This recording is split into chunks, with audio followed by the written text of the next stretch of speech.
Nombreuses sont les images par lesquelles l'Esprit de Dieu s'est efforcé d'illustrer cette vérité. L'agneau de Dieu ôte le péché du monde. Jean 1, 29.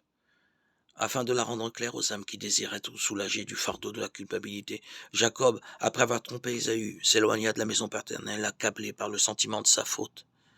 Exilé et solitaire, banni, loin de tout, ce qui avait donné du prix à sa vie, ce qui l'accablait plus que tout, c'était le sentiment que son péché l'avait privé de la communion avec Dieu, et qu'il était abandonné du ciel. Entouré de collines silencieuses, la voûte étoilée au-dessus de sa tête, il se couche, désolé, sur le sol nu, pour y passer la nuit. Pendant son sommeil, il voit une lumière étrange envahir la plaine.